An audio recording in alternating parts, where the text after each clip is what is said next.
You know what time it is. Showtime.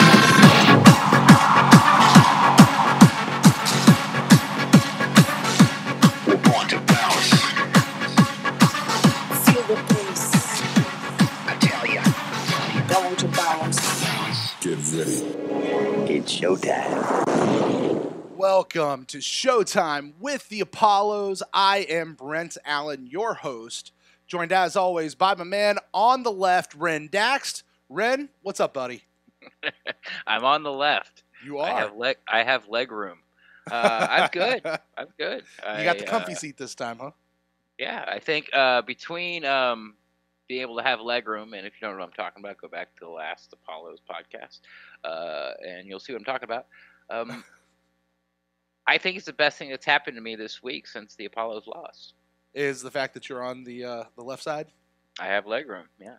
Wow, that's I won't ask about your weekend then. Doesn't sound like it'd be that great if this is the best thing. That's pretty well. It was really cramped. Yeah. I mean, I'm not a complainer, so I'm not going to tell you how bad it was that I was going through, being smushed up on the wall, so I could be facing accordingly, so we could look like we were talking back and forth. It was a sacrifice. Ren, I appreciate your sacrifices for the sake of the show here, but with all of that, to avoid a 10-minute segment on this like we did last week, well, we go ahead and jump into it. This is our show, Showtime with the Apollos. Of course, this is the show where we are talking about the brand new Alliance League, our so to speak, hometown team, Ren, the Orlando Apollos, just down the road from us there in Orlando, literally kind of about halfway between the two of us, actually. Splitting the difference. Yeah, but it's been fun. We are now past the halfway point of the season, and not good news coming out of Orlando this weekend. No, it was. We'll get into it probably a little bit later, but sort of the overall encompassing theme was, I think Garrett Gilbert easily had his worst game. Yeah, as the Apollos quarterback. Yeah, and now I'm having some serious issues. It was something we never talked about. I never really brought it up because it only happened like once in a while. Mm-hmm. Was the inside pursuit from the linebackers when runs are bounced out. Like it's pretty non-existent. Right. If the play is meant to go outside, they do a pretty good job. Mm-hmm. If the play is meant to go between the tackles, they do a pretty good job. But if the play is bounced out to the outside, either with a fake in the middle and then a pitch out, or a jet sweep with a fake down the middle, where the running back gets to the line and bounces to the outside, the inside linebackers are really getting lost in the wash and not being able to even get close to the ball carrier until the first down is already picked up. Right. So lots of that, and we are definitely going to get into all of that. Ren, tonight though. With that, I'm sorry, before I get here, a little bit of housekeeping. I'd like to say hello to those of you who are joining us live. We've got two platforms that people can join us. You can join us over at mixler.com/the PewterCast, where you're getting the audio-only feed. There is also a chat room over there for you guys to engage. But to those of you who are joining us right here on the beautiful platform here on YouTube with all of our streaming and everything like that, I'd like to say hello to you guys as well. And then for all of you who are downloading the show later on the podcast feed, hi to you guys as well. No chat room for you guys, but you can always email us your thoughts on the show or tweet at us to the PewterCast, pretty much across everything out there, pewtercast@gmail.com if you'd like to do an email. Now, that said, Ren, I got two things I want to throw at you. First, we've got a special guest here for the show tonight. We do. I'm excited. I have some questions for him. Me too. So we haven't talked to him since before the season started. That's right. And of course, the person we are talking about, as Ren just kind of referenced, this will be Tom Alexander, who is the team reporter. For Buccaneer fans, it's basically their Casey Phillips. Scott Smith. Fair Casey enough. Phillips is pretty much all video. Right. Like she Casey doesn't do any writing. True. Casey's title is team reporter, but you're right. It's Scott Smith really is the one who does much more of the reporting, the content editing, which is, I guess, job description wise, certainly Tom Alexander is closer to Scott than he is Casey. But either way, it's one of those guys, Buccaneer fans. That's who we're talking to. So this is a person who's embedded with the team. They know what's going on, and be able to give us some insight. I'm excited to get Tom in here, kind of like we said at that halfway point. Check in, see how things have changed over a half of a season. And obviously we'll talk about the game from last night as well, because I have certainly some questions I'd like to kind of run past him. But Ren, before he calls in, he'll be calling in here in just a few minutes.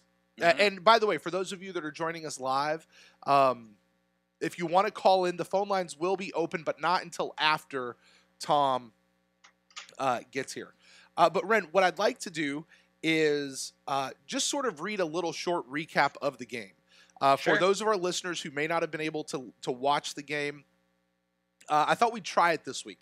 And those of you guys that are listening, shoot us back an email or a tweet or something like that and let us know if this worked for you, because I'm totally experimenting here. But Ren, if you'll indulge me for 60 to 90 seconds, I'd like to go through this and read this. And go. All right, so here we go. So Orlando opened the game with a 12-play, 75-yard scoring drive that took nearly 7 minutes off the clock. Yeah, it started out really great. It was like, ho-hum, here we go. Right. The Arizona defense seemed to have no answer for Dernis Johnson, the running back here in Orlando.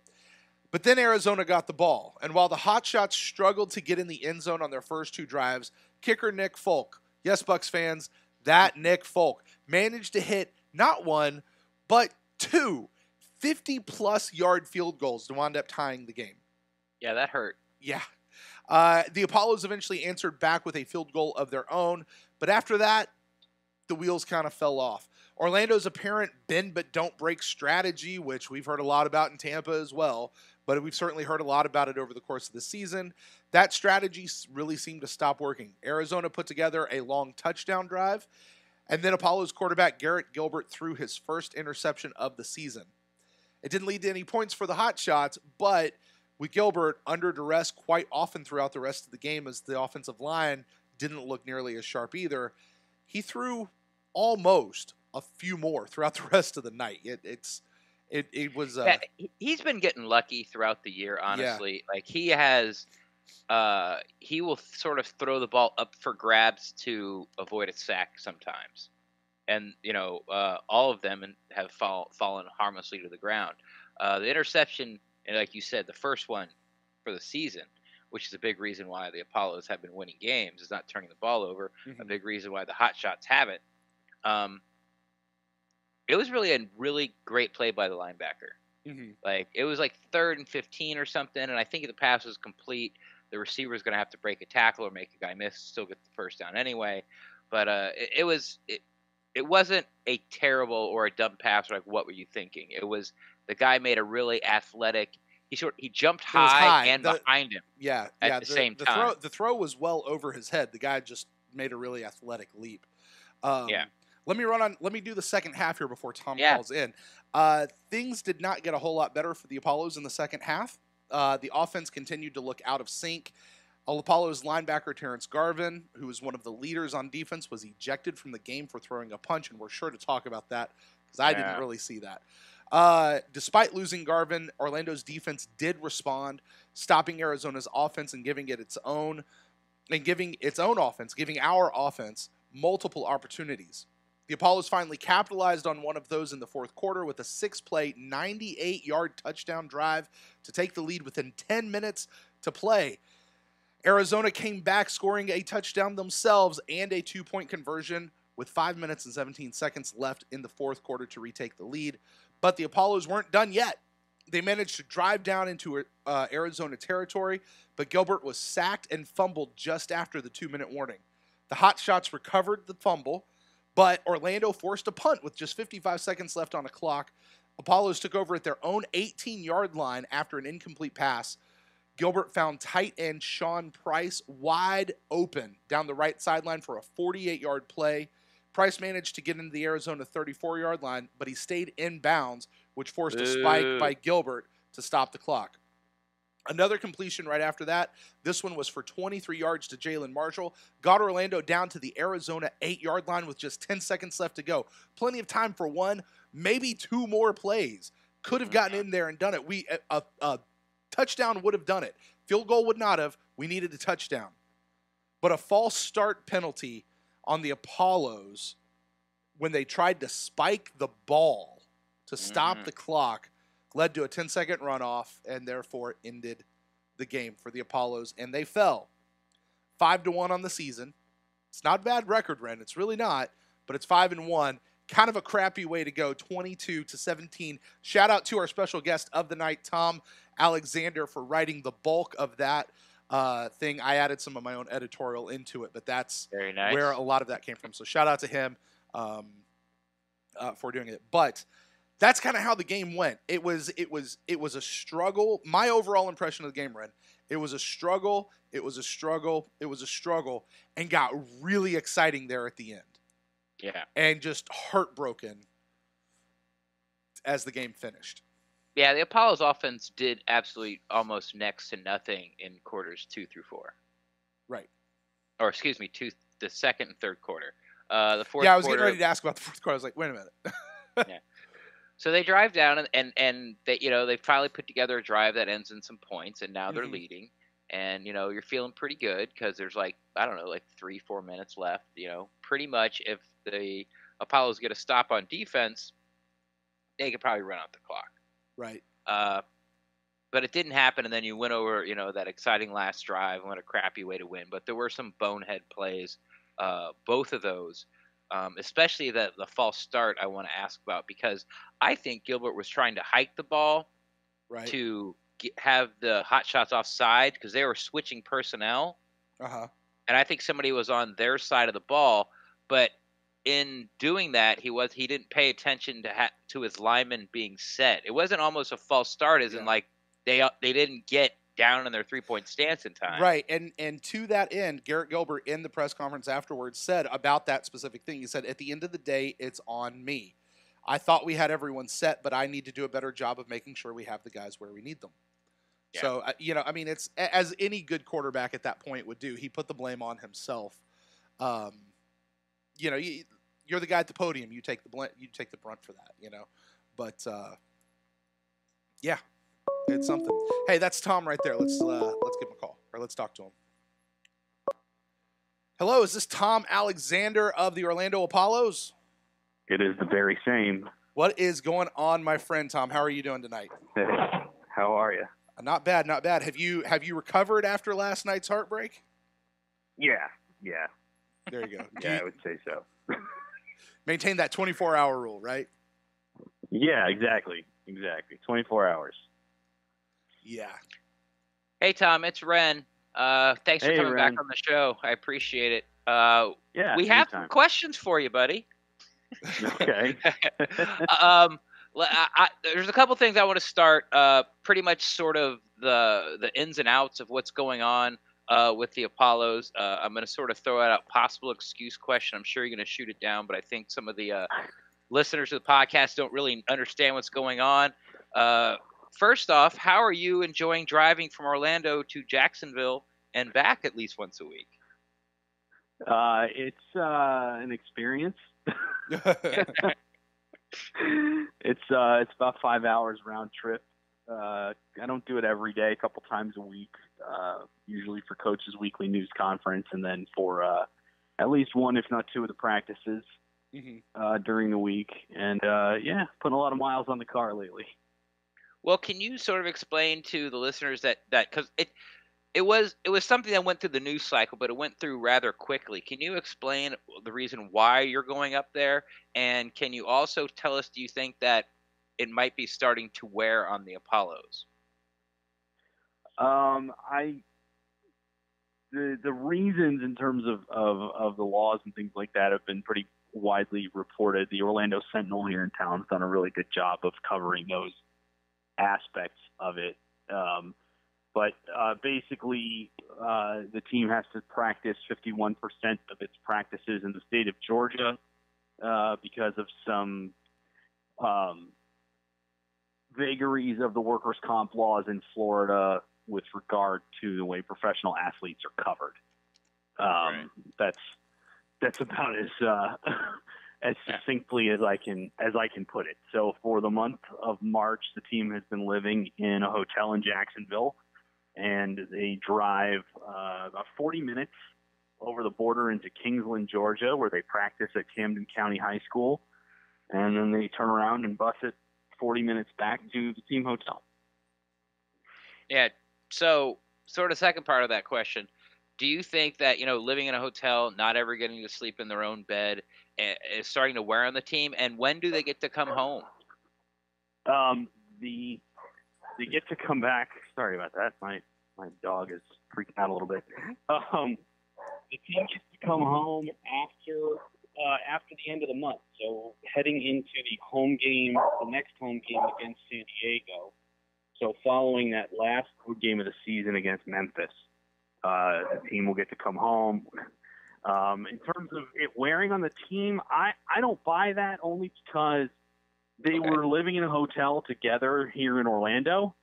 All right. It wasn't, the guys are from all over, and the season, granted they went to colleges in the state of Florida, but many of them are from other places.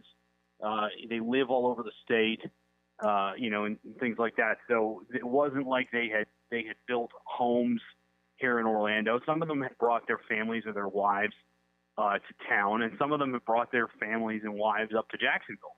But it's not really that all that different from the routine here. They lived in the hotel. They ate their meals together. They had their meetings in the team hotel. So and they did that all through training camp also in San Antonio. So it's a different geographic location, but the routine is the same. So a lot of them have been out of their quote-unquote own beds for months now, basically since training camp started. Well, Tom, I tell you, I actually live here in Jacksonville, so you talking about that round trip, I know exactly what you're talking about because I do that every home game, not twice a week. Actually, I was kind of tickled to find out that you guys were going to be up this way because I've been trying to make it up to the practices and stuff as much as the PR department guys will let me. But I know the struggle. I really do. Hey, listen, offline, I want you to tell me what hotel they're at. I'll take my grill out there and barbecue for them one night and do something. But, hey, I have one Alliance question for you, and then I want to actually get to your thoughts. I want to start with your overall thoughts. We're just over the midway point of the season for Orlando. I want to kind of get, what's your response? I know kind of coming off of a crappy game this past week, but overall, we'll talk about that. Then I want to dial down into this past game. But I read this earlier today. It was reported on the our local Tampa Bay SB Nation site, Bucs Nation. But it said that the NFL is actually considering two rule changes that they're plucking from the Alliance. One of them being the Sky Judge and implementing the Sky Judge, and the other one being that they're going to implement their own form of the onside conversion. They're contemplating it. They'll discuss it in the rule changes this year at that meeting. Have you heard about that? And what do you think about that? Because I know you were very pumped and positive about a lot of these different changes that the Alliance was making this year. First time we talked to you. Yeah, I have seen that reported. I did, I read about the Sky Judge. I know the onside conversion thing was something that one of the teams proposed. Because I guess the NFL surveys each team about what it would like to see changed in terms of the rules, and then those are the things that they consider. So I don't remember if it was Denver or Kansas City that proposed the onside conversion or something similar to it. Not the exact thing that we do in the Alliance, but something similar. That's really cool. It was something that, as a fan and an outside observer heading into this whole thing when they first announced the Alliance, that I had hoped as an NFL fan that would someday become part of the NFL game. And if it does, that's great. I think it's an exciting play. It's safer for the players. So if that becomes reality, I think that's great. And I think it shows that, people are taking note of what's going on in the Alliance. And to be honest, this is not anything new. Having 2-point conversions in the pro game was something the USFL did back in the 80s before the NFL adopted it. Instant replay was something that the USFL pioneered before the NFL took it. So, there are other examples of that as well. The Skycam was something that was pioneered, I think, in the XFL. So, now it's become a regular part of professional football telecasts. So, these spring leagues often are laboratories for changes to the pro game that, the NFL, if the fans seem to like them and they have a positive impact on football, the NFL has been willing in the past and over the years to adopt those things. So I think that's only good for the game. Yeah, I'll be interested to see what the competition committees and stuff to do. I think we're probably closer to implementing the sky judge than we are to necessarily changing the onside kick / conversion rules. But we'll see. I'm excited. I think it should be fun. I got to be honest though, I'm a little disappointed that we haven't seen as many onside conversions in the Alliance this year, because that was one of the things I was looking forward to the most. And I think like over the league, there's only been like a handful. Yeah, there just haven't been a lot of situations where the game's called for it. Right. You know, the game's either been out of hand heading into the last 5 minutes, or you know, teams that haven't needed to use it as much. And that's pretty true of the onside kick in other leagues too. You don't see it all the time. Right. So you know, it's fun when you do see it, and it's even more fun when you see it successful. You know, but I would say, and I don't know what the numbers are, but I would say you're probably seeing it in the Alliance about as often as you'd see the onside situation in, say, the NFL or another league. That's fair. That's fair. All right, well, why don't we dial this down to the Apollos? So here we are. 60% of the season is now done in the books. We have 4 games left. You know, despite suffering our first loss, the Apollos are still 5-1 on the season, which is pretty daggum good.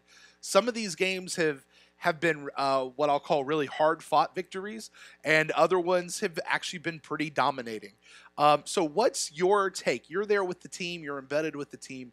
What's your take on how the season's going? How are the guys? How's Coach holding up? You know, give us some insight into what's happening there with the team. You know, the season I think is going really well. That last week's win over Birmingham was probably the most complete game that the team has played yet, in terms of just being successful in all phases of the game.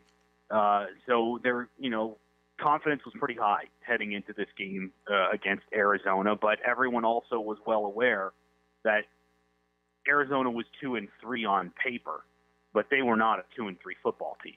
You know, and Arizona had a couple of key guys get healthy this week that they hadn't had during that 3-game losing streak. You know, Steven Johnson is one of their leaders on defense and certainly an emotional leader for them. And Richard Mullaney, the wide receiver, who had a big night against the Apollos this week. This was his first game back in a couple of weeks. So this was not the same Arizona team that had lost 3 in a row. We had the joint practice with them back in training camp. You're probably well aware that Las Vegas had them as the odds-on favorite to win the Alliance title before the season started. So it's a talented football team, and they played a really good game. And the Apollos had one of those nights where it just seemed like nothing was going right, and still managed to be in it right down to the end. Yeah. So that says something about the character of this team. And to be honest, Coach Spurrier was in a better mood after last night's game than he was after the Memphis game, and the Apollos won that game. So, you know, I think it's one of those things in sports where you look around and it's no matter what you do, it's not working. So you just chalk that up to a learning experience. And you take what you can from it, as opposed to playing a game where you know the team is not playing up to its potential and could be doing a lot better, let's say, than it was doing. You know, and I think that was sort of his statement after the Memphis game, was that yes, it was a win, but the team should have played a lot better and had opportunities to play a lot better. Whereas, you know, last night they were well aware that they had missed some opportunities and shot themselves in the foot, you know, with penalties at the wrong times and things like that. That, you know, that you can't. You know, you don't win a lot of football games when you lose the turnover battle and you have key penalties like that. And the Apollos have been fortunate to win the turnover battle in every game leading up to last night. You know, Gilbert hadn't thrown an interception until last night. They'd only had three fumbles, and 2 of those were on punt returns. You know, the other fumble was a strip sack for a touchdown against San Antonio back in week 2. So, you know, that the team had a lot of, I don't want to say lucky breaks, but a lot of things went their way. And that you need that if you're going to be undefeated. Like, you need some things to go your way because you're not going to dominate week in and week out. And, I think at this point now, I think some of the pressure is off. They won't say that, but I think it takes a little bit of the pressure off in terms of let's maintain the streak, let's keep it going, and now they can refocus on let's win a championship, which has been the goal all along. Right.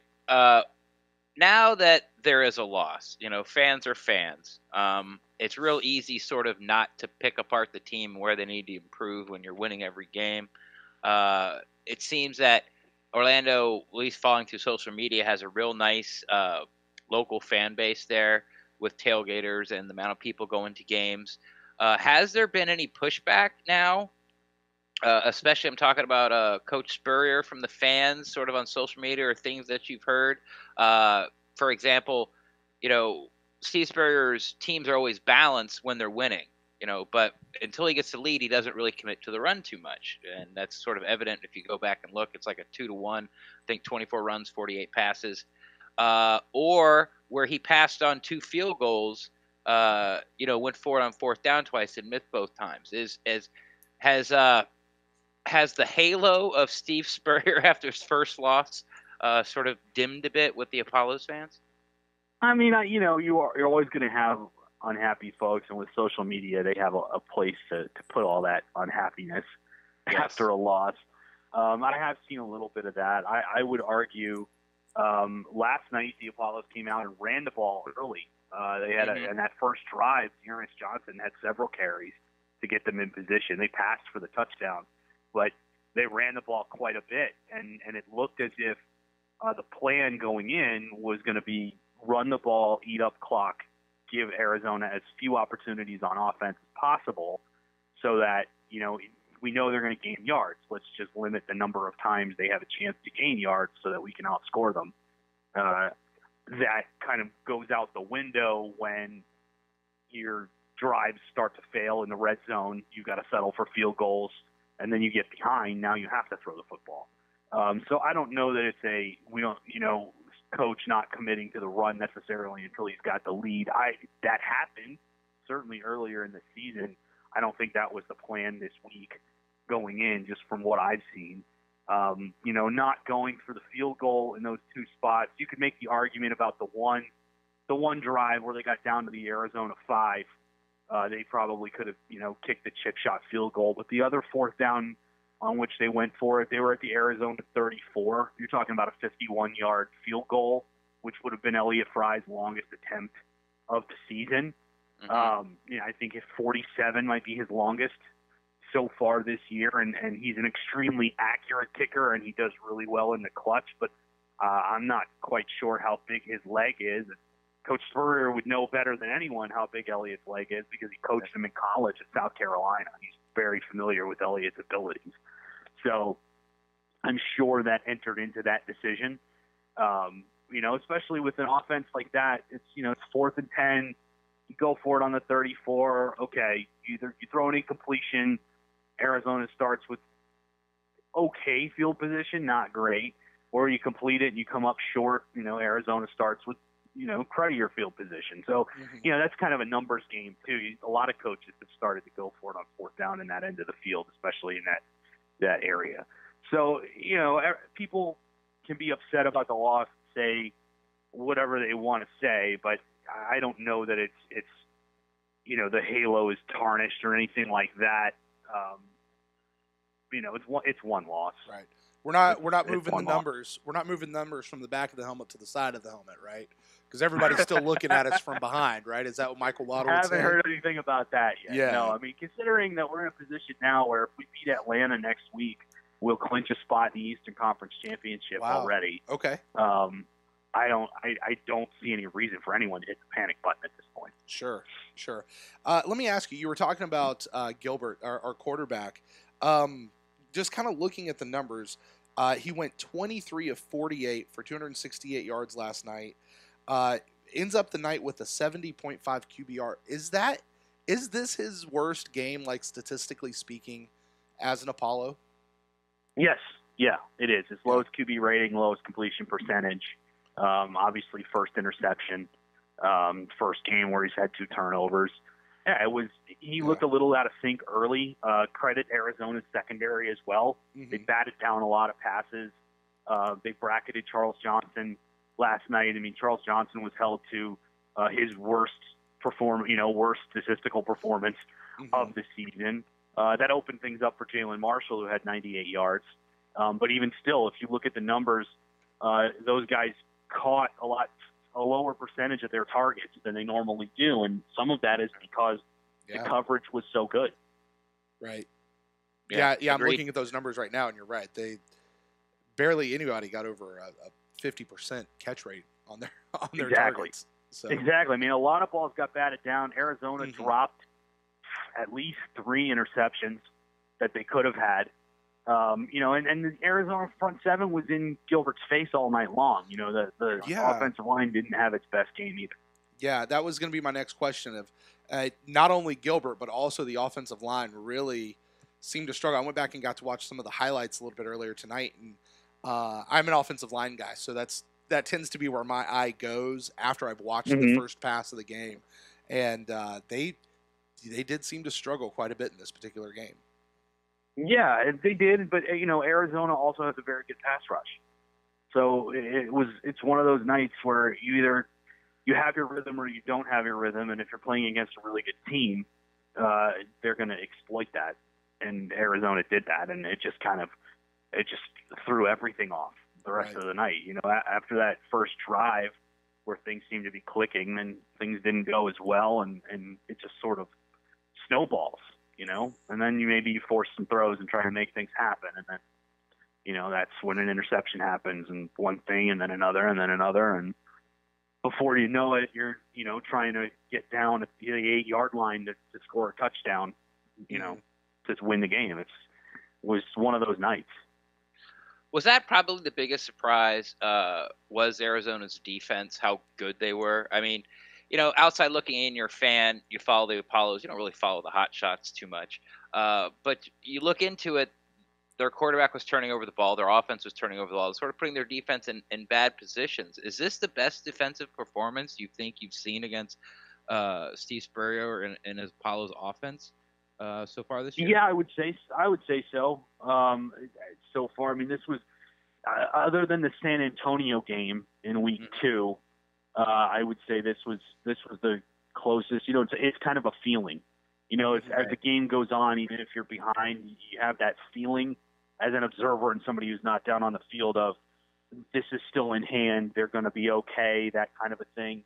And in those 2 games, the opposing defenses were playing so well that seed of doubt started to creep into the back of my mind. So, yeah, I would say this is the best defensive performance they've faced since week 2, maybe all season, just in the fact that, the Apollos were able to beat San Antonio and they weren't able to beat Arizona.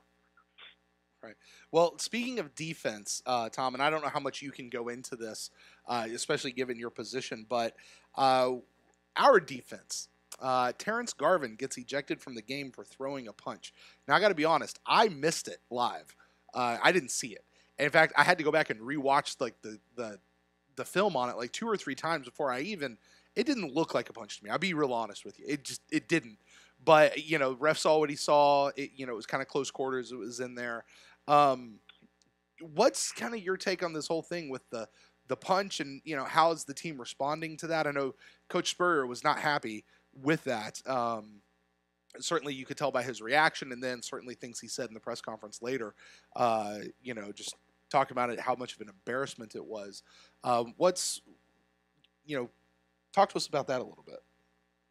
Yeah, I didn't see the play live either. I happened to be out of the room and headed back up to the press box in the elevator. So I didn't see that play. I rewatched it when I got home, and from the Skycam angle on television, it didn't look like what the official said it was, but they're down there and I'm not, so it's hard to say what exactly happened. Of course, Coach Spurrier wasn't happy about it. You're never happy when one of your best players is ejected from the game, especially if it's because of something they're accused of doing. But it's an example of an issue that the Apollos defense has had a lot this season. Is a lot of mental errors and penalties at just inopportune times. Defensive pass interference calls, defensive holding downfield. Mm-hmm.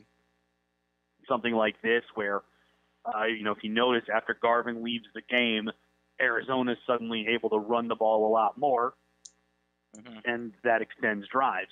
It's the defense is a different defense with Terrence Garvin not on the field. So that was another, inopportune time to have a penalty, especially one that severe, when you need a player like that to be in the game.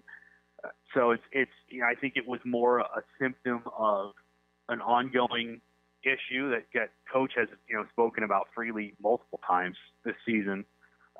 In terms of how the team's responding, I didn't notice anything different in terms of the players' reaction after the game.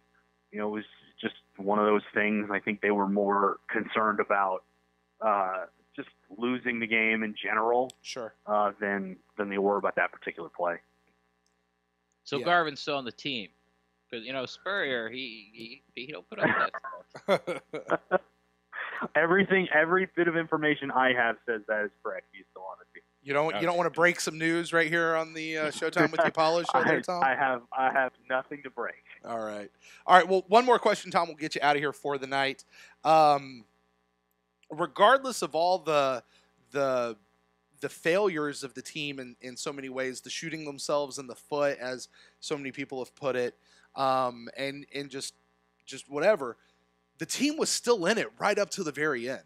I mean, they really could have won this game if not for a silly little false start penalty right there at the very end.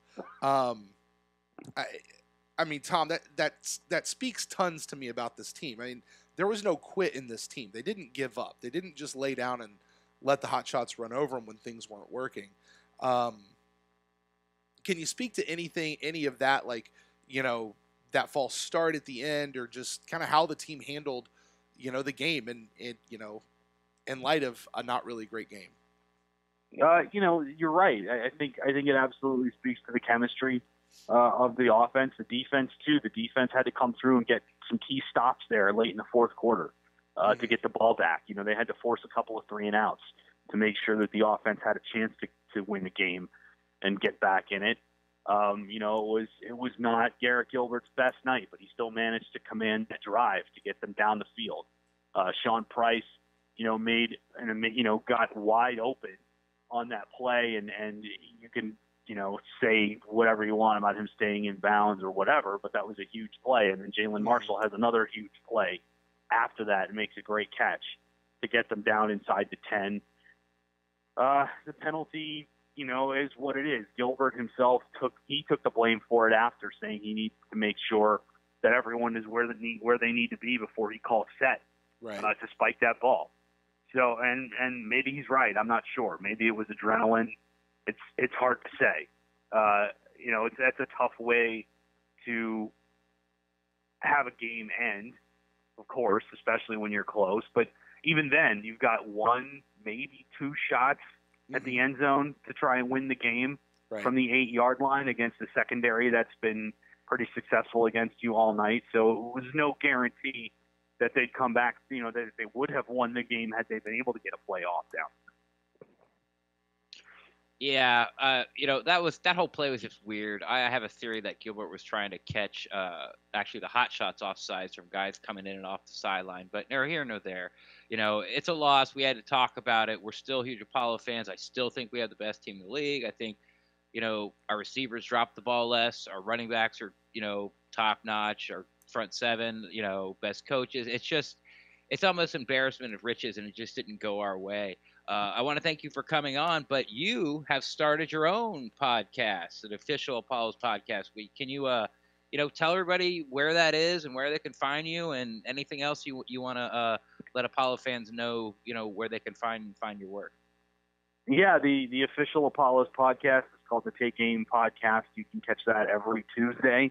It's myself and Sean Green on the Apollo's YouTube channel. Subscribe, and you'll get a lot of Apollo's content. We have all different videos during the week. You'll see interviews with players post-practice and Coach Spurrier and some of the other assistant coaches as well throughout the week. So that's like I said, that podcast comes out every Tuesday, and you can find me on Twitter at the Tom Alexander. I'll have injury reports, transactions news, anything that happens to come out of practices or the team throughout the week and during the games. You can also follow the team social media accounts at AAF Apollos. It's the same handle on Twitter, Facebook, and Instagram. I'm on Instagram as well at I Write and I Know Stuff. I love that Instagram handle. I really do, Tom. Buddy, thank you so much for your time coming on. It's always a pleasure to speak to you. And maybe we'll get you back on one more time here as we're heading off into the championship. How about that, buddy? Yeah, that sounds good. Anytime, guys. All right, Tom. Thank you so much, man. Hey, we'll see you at the next home game, all right? All right, sounds good. All right, bye now. Thanks, Tom. All right, that was Tom Alexander, team reporter for the Apollos. Cool guy to talk with, man. He really is. He's fun, whether you're on the phone or just live and in person. Good guy. Ren, I think the biggest thing I took out of that conversation, I didn't know this. A win next week clinches a playoff spot. Yeah, that's what happens when it's a 10-game season. You start 5-0. Yeah. I hadn't done the math on it, but I mean, you figure we win next week. That's 6, and nobody nobody else can catch up. Like, yeah, it's kind of like high school or little league football. You're just not really used to season being that short. So right. You know, and the divisions aren't that big. So, but yeah, I didn't know that either. But it doesn't surprise me. It makes sense. It certainly makes sense. Yes, it makes sense. So so it'll be interesting. You know, Atlanta seemed to get a little bit of spark when Murray came in. You know, University of Georgia star. You know, perfect fit for the Legends there as far as local celebrity and all that type of thing. But they sort of regressed back to what they were before he came in. You know, right. it's just not a very disciplined execution wise. It's sort of like, you know, I sent out a tweet that I think was totally blown up in my face. I said since the Iron, excuse me, not the Iron, since the Express and the Atlanta Legends have switched quarterbacks, all the 4 best teams are now in the East, and they decided to both get killed this weekend and not put up a fight at all. So so that's wrong. But hey, you know, we'll get to maybe think about this. We'll get to see. We won't get to. Well, at least we'll get to see him play. Johnny Football. Yeah, Johnny Manziel was reported this week that he has signed the player contract with the Alliance, and it was the Hotshots? It was Memphis. Memphis had the rights to him because the way they do that, in case you guys don't know out there, they allocate players to teams based on where you went to school or maybe most recent NFL team or something of that nature. And Johnny Manziel was allocated to the Memphis Express. Now, Memphis has released... No? He was allocated to the... I don't remember. It wasn't Memphis. It was Arizona, I think. I think so, too. That's what I was about to say. But you might know something that I don't. Is he with Memphis now? Yes. Okay, I didn't know that. All I knew is he signed the player contract, and they Arizona released his rights, so he was available to anyone in the league. Almost. Okay. We're getting there. Great. Okay, help me out. Yeah, help me out here because I may not understand this. Once a team, like you said, you're allocated to a team, but once that team released their rights because, you know, Arizona released it because they need the roster spot and Johnny was playing up in the CFL at the time, so they released his rights. Then if you sign a contract with the league, it goes like waiver wire. So worst team, the team with the worst record gets to pick first, and that was Memphis, and they said they've seen Christian Hackenberg for like 3 games. They decided that's bad. They switched him in our game when they played us. Yeah. And then Mettenberger's been playing, but he got his ankle hurt like the first drive of Saturday's game. And so they're like, well, they need a quarterback, and they don't want to go back to Hackenberg. So Johnny Football is now Memphis Express. All right. Well, as you said, that should be good for ratings for about a week. About a week. Well, but what'll be fun for us as Apollo fans, because hopefully he'll be in there and playing and learn the playbook when we play them in a few more weeks. We still have to play the Express again. Right. We do. It'd be in their place this time, unfortunately. Yes. May not necessarily see Mike Evans in the building supporting his man. But Probably not. Probably not, right? Probably not. All right, Ren. Well, hey, I tell you what. A couple of things. We're bumping up a little bit close to our hour, but we still have some time left. So I'm going to go ahead. We're going to open up the phone line. If anybody out there is listening, you guys want to call in. That number is 864-729-2827. That's 864-729-2827. If you're watching on YouTube, that'll come across in the little scrolly bar right down there here in just a moment. Please remember, we only have one phone line. So if you want to call in and somebody else is on the line, just wait for it to clear, and you guys can call in and do that. But Ren, I want to go back and talk about this offensive line. Because this offensive line was offensive in this last game. I felt in many ways, like I kept looking up going, is Caleb Benenoch playing right guard? Because that seemed to be where most of the trouble was coming from, to me, most of the night. I don't know if it was that bad. Okay, yeah, it was. It was pretty bad. But this was not a good offensive line performance. No, it wasn't. And there's a few things that go into it. You know, at the beginning of the year, I was saying Gilbert needs to speed up his progressions. Mm-hmm. You know, he just had a bad night, you know. Right. You know, when he wasn't pressured, he was inaccurate. And then when he was accurate, the receivers dropped some few balls. And, right. you know, like Tom was saying, there wasn't a lot of separation. You know, like the Hotshots defensive back core got a lot of hands on a lot of balls. So it was tough sledding the whole way. But having said that, Gilbert hangs on to the ball a little bit too long instead of going to a check, you know, like the guy, like I'm getting pressure, so I'm going to do like one read check down. But he was refusing to do that. He was like one read, two read, and then his pocket presence isn't great. He you know, he slides up in the pocket like a lot of teams do, but it seems that he slides and he's trying not to get tackled at the same time.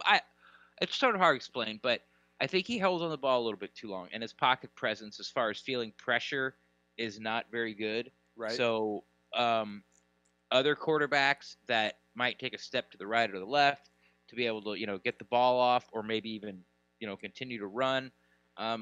He just wasn't. He's just not there yet. And you know, small sample size, maybe he is, but he definitely wasn't there Saturday night. Yeah. So I agree with you with the offensive line, but he's a hard guy to block for. Fair enough. I will give you that. This offensive line, though, I mean, was offensive. It was. It was. I mean, the left tackle. I mean, I don't. It's the same thing we talk about with Donovan Smith in our own guys. I mean, if they're gonna block, I don't know, 70 plays a game, and 3 of them get past him, he did his job for 67 of the plays. Just those 3, not very good, and they impacted the game. And I don't know that that's the exact numbers. I'm just kind of throwing those out there. But then when you have a night like they had, everyone has 3 plays. Yeah. So 3 plays turn into like 15 plays. Right.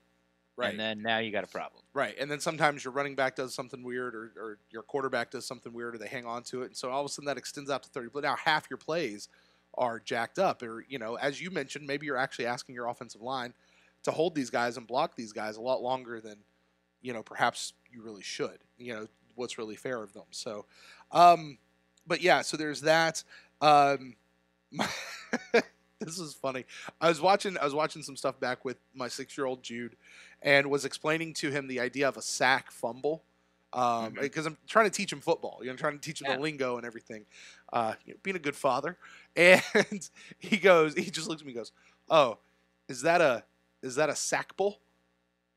A sackable?" That's fair. Made me laugh. That's what we do nowadays. Though we like, you know, we like to make little, you know, ship the words, push them together, right? Yeah, make one word. Yeah. Right. I said, "Son, don't ever say that again." But I will tell everybody about that. I might be the only one who laughed because it was friggin' adorable. But anyway, okay, I want to talk about this 10-second runoff rule, Ren, and I need your help on this one. Sure. All right. I know that this is a rule in the NFL. That's fine. This 10-second runoff rule cost us the game. And I've seen it cost teams the game in the NFL as well. This is not a new rule. This has been around. I don't understand this rule. Can you help me understand why is this even a thing in the first place to have a 10-second runoff? It's very simple, because I used to think this all the time when you'd watch teams trying to get down the field. They throw a pass over the middle, don't have any timeouts left. You know, the clock's tick, tick, tick, tick, tick, tick, tick. And sometimes you see it where they don't get the snap off and the game ends. Right. It happens, a handful of times a year. Here's the problem. If the center runs down there, okay, and they Mhm. mark the ball and he just hikes it and no one, like, people are all over the place, Right. what do you call? You call offsides on the defense, you call false start on the offense. Okay, say you call false start on the offense, all right? Well, think of it this way. Does the center have to hike the ball? Why can't a wide receiver that's down there run over to the spot and hike it and just take the 5-yard penalty? That's what they're trying to prevent. They're trying to prevent, because that's not spirit of the rule. The spirit of the rule is you got to get everybody set and then you hike it. And if you do that, and what that's preventing is what I'm saying. Right. I'm taking it to the absurdium. Yes, you are. Now, but I get what you're saying. But that's still, why, because if yeah. you didn't have the 10-second runoff, teams would do that. Sure they would. Yeah. So they know they have to run up and get set, and when it doesn't happen, it seems like a really unfair rule. But that's the reason it's there, because I would, if I was a head coach, I'd do it every time. Oh, sure. I get it. I get exactly what you're saying. I don't know. It just has to be there. Yeah. Is it and it's basically because we're humans and we're going to cheat. Sure. You're gonna do anything. I mean, all's fair in love and war, right? You're gonna do whatever you can, within the bounds of the rules. So, and sometimes even outside of the bounds of the rules. Yeah. But I mean, yeah, it just, Would you be so upset if it was on the shoe was on the other foot? No, I wouldn't. Yeah, no, it wouldn't. But it would still be one of those. I mean, it's kind of like passing interference calls. Like, I don't like the idea on a defensive passing interference call that they give you the ball at the spot of the foul. I think that's way too much. They have to do that too. Do what? They have to do that too. No, and I do, and I understand why, and I know why it's like that. I just don't like it. Now, when it happens for the Buccaneers, okay, or the Apollos, which but it did. It on did. Saturday. That's right. It did. I in my mind, I'm thinking of being in the stadium at Raymond James. Which going I think through was the very emotions unfair for Arizona. I mean, Gilbert terribly threw that ball, and that defensive back did nothing wrong. Right. And Johnson just turned around and and he just ran it like that should have, for me, that's a no call. Right. Like, I don't care what teams are, but he didn't turn around and he ran into the wide receiver. Mm-hmm. But it's the only reason he did is because it was such a poorly thrown ball. Right. And they get like 40 yards on it because Gilbert threw a pass 10 yards threw a pass for 10 yards. And in those situations, that's when I, as a fan, when it goes our way, that's when I go, okay, I'll take it. And in the back of my mind, the thing I'm thinking at that point is, man, I really don't like that rule, but it worked for us, so I'll take it. Anything we can do to get it down the field, I'll do it. But I will cheat to win. I still don't like, and I mean, this is going to be me now talking about whether or not I like a rule, so that nobody wants to hear that. But no, it's all right. That's kind of how I feel about it. Like, I know it's the rule, I know it's there. It's fine. I don't hate it as much when it goes our way, but I still kind of do. No, I'm with you. And that 10-second runoff rule is kind of like, it's something I say, and I know it's very naive and probably untrue. But if people were just, this is really dumb, but if people were cool to each other or fair with each other, right? Like, you wouldn't need lawyers. It's true. Now, I understand, like big international company takeovers. Yeah, you probably need somebody there who sort of knows the ins and outs, and you got to pay that person, Right. But like divorce, accidents, it's like if you're just like, if you're fair with the other person, instead of one person trying to screw the other one over as much as possible. Right. We don't need lawyers. And that's the same thing with that 10-second runoff. If you're not going to try to like screw the other team by having your wide receiver hike the ball to take the 5-yard penalty so you can have one more shot at the end zone, then we don't have to have the rule. But you're going to do it because you're unethical and you're a cheat. So we have to have the rule. People suck, man. Yeah, well, winning gets you a lot of things, Brent. Winning gets you a lot of things. It does, like a trophy, which is something that the Apollos and did more not money do. and sponsors and rings. Yes. All right. So let's hear. We had that. The punch, Ren. I don't know if you wanted to chime in on that conversation at all. I don't think it was a punch. The thing that got Terrence Garvin ejected from the game. Yeah, it was an open hand slap, and both the commentators were like, "Yeah, like I don't see it. I Yeah. don't see it." Yeah. You know. I mean, So, it looked like the guys were just, yeah, they were getting in each they were other's in face. each other's face, and he pushed him off him, and it happened Yeah. to be an open palm to the face mask, and they Yeah. called it a punch. So Yeah, that's it was their bad. They probably know that. They probably got a call. I will say that as much fun as it was watching, the Alliance the first few weeks with the more loosey goosey letting things go hmm has gone out the window. Yeah, these refs are tightening down, aren't they? Yeah, It's almost this like is they had a starting to be- meeting. They had a meeting, say, "Hey guys, we gotta be better." Yeah, these. like that Garrett Gilbert pass interference where the guy had him around the waist. He did one of his like, I'm gonna get rid of it. Yeah, The guy couldn't see if he had it or not. Spun him around and slammed him on the ground. Tackled him. he And made the Gilbert's play like, that should. "What?" Yeah, And then the same thing happened to the Apollos. right. The quarterback did a read option, gets there. The guy tackles him. When he gets up, his forearm sort of like runs up his face mask. He Yeah. looks at the ref, throws his hands up. Oh, there's 15 yards. And it's like, come on, man. I mean, like week one, like they would have laughed at you or Right. at the quarterbacks for asking for that. But now they're getting the calls, man. Right. All right, Ren. Only other note, I've got Elliott Fry. He had one field goal attempt. He made it, and so he remains perfect on the season. He's Mhm. 12-12. They're still doing a good job passing the ball around. 8 different people recorded receptions for the game. Yeah. So you can't do that. You had 5 different players contributing to the run. Now it was only 111 yards. I would think if you got 5 different people contributing to the run, I would hope you'd be a little bit more than that. But still, here's what I've noticed about the Alliance. I didn't run the ball that much. These numbers are not nearly as high as they are in the NFL. Like you get 5 people rushing in the NFL in a game, that team's probably going for more than 111 yards. It depends on the coach. Like Spurrier likes to get the ball in a lot of people's hands. Sure. Like all 3 of his running backs got the ball. I'm sure one of those runs is Gilbert, and probably the other one was like a wide receiver on end around or something. Mm-hmm. So, but if that's a normal team in the NFL, you probably only like 2 running backs. One's a quarterback, and so it'd be 3 or 4. Maybe there's a third running back, but not a lot of coaches. Well, yeah, they do. The jet sweep's pretty popular, so there's your 5. I mean, right? I don't know. Yeah, but the average rushing yards for a team in the NFL is going to be more than 100 yards or 150 yards. You don't think so?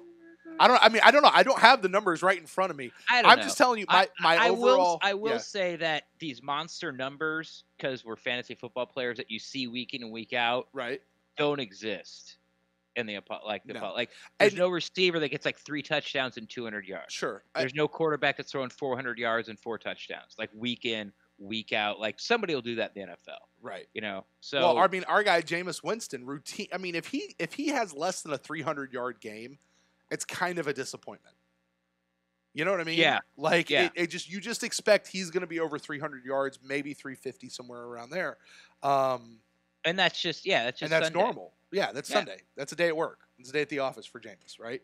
I'll be interested to see what that looks like under Bruce Arians' offense, although we do know that Bruce Arians also likes to take it to the air quite a bit. But Ren, with that, man, do what?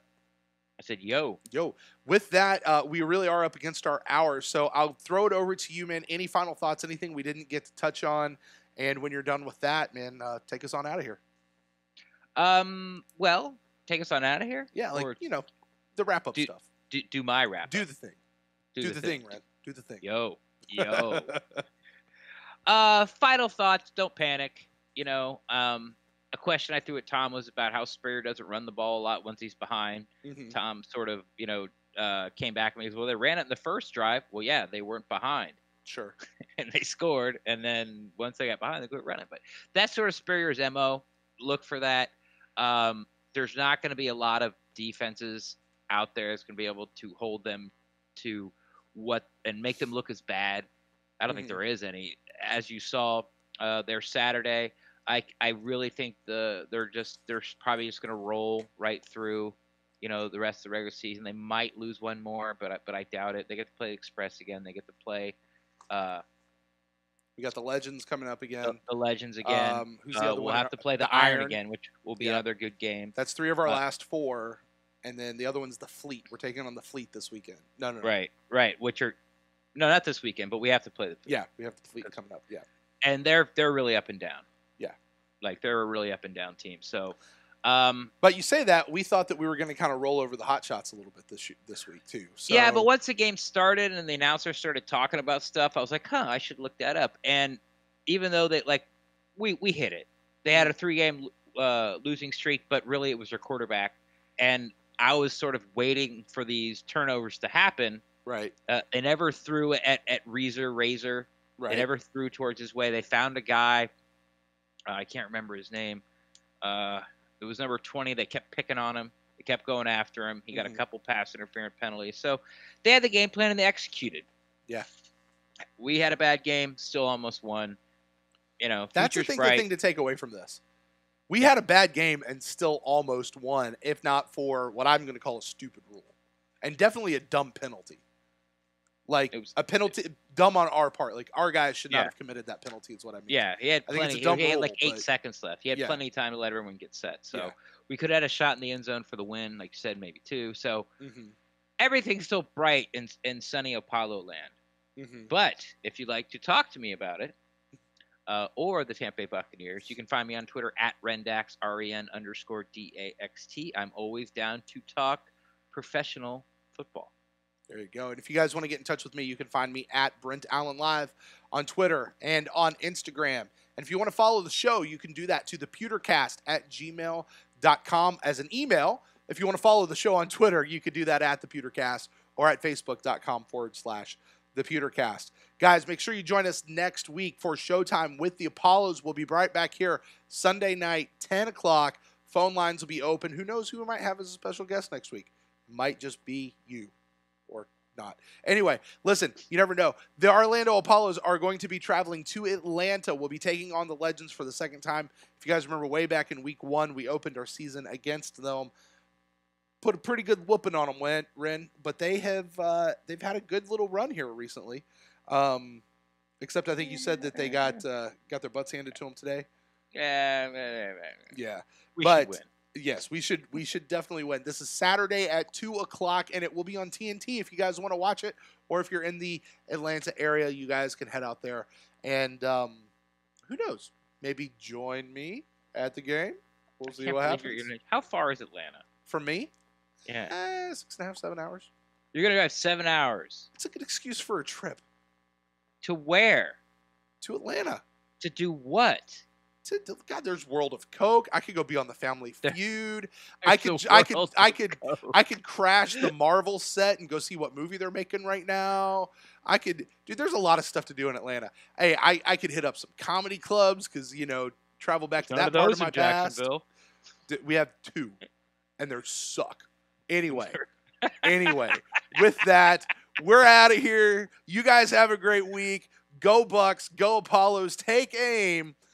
Pew, pew. Peace out.